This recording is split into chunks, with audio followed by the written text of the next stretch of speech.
Guys, may hapon sa inyo na pod. Yan na pod sa manghalong kata guys ug kaning pamasko sa amin ng busko. Mga chinilas na lang to guys. 3 peraso. Ito. Ito rin. Ito. Pamasko niya sa amin. Bukod sa regalo niyang chinilas at meron pa naman na binigay siyang ibang pamasko. Ito guys, mga bago pa, hindi ko man na isusuot, inista ko lang. Ito kasi mali ito para to sa anak ko nga si Moshi. Kahit wala siya dito, binigyan siya ng gusto ng chinilas. Ito size 37, binigay niya. Tapos meron naman akong isang kasama dito rin, pero wala na sa kanya. Kaso pag nag-day off yung guys, dito pa rin nauwi sa kanya. Mabait yung gusto. Ito binigay din niya. Ay, ito yung kay Moshi. Yung isa naman, ito yung sa isa kong kasama.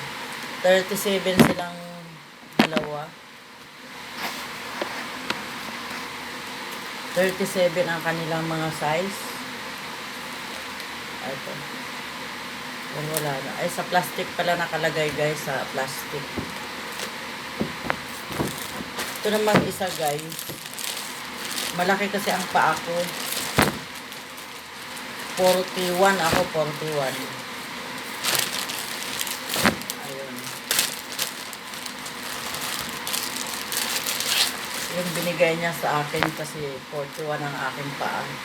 Kaya medyo malaki. Ang ginawa ko naman guys, dahil pag binigyan ka nga ng sapatos or chinilas, bigyan mo rin siya ng barya. Binigyan ko siya ng barya na 3 piso.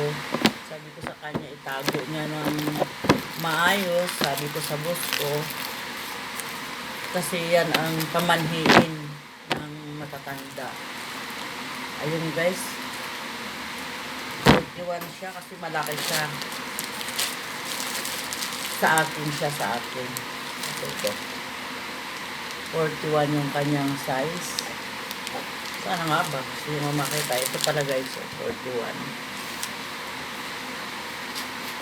Itong kulay puti, bigay ko sa anak ko, kay Moshi. Ito naman doon sa kasama ko kahit wala na dito. Pero dito na uwi pag pag yung kanyang day off.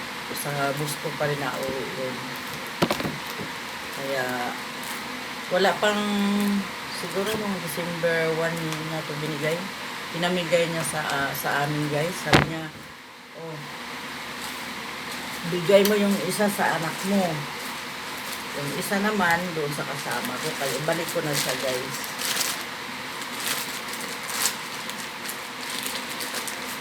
Mga chinilas.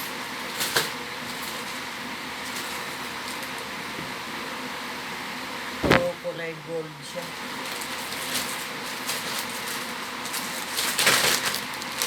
Pangbalik natin guys, pang lang ko siya pag halimbawa bumiyahe-biyahe, ganun lang. Kasi dito lang naman ako lagi sa bahay guys, sa bus ko. Kaya bihira akong lumalabas. Yan. Yan ang kanyang pinamigay sa amin.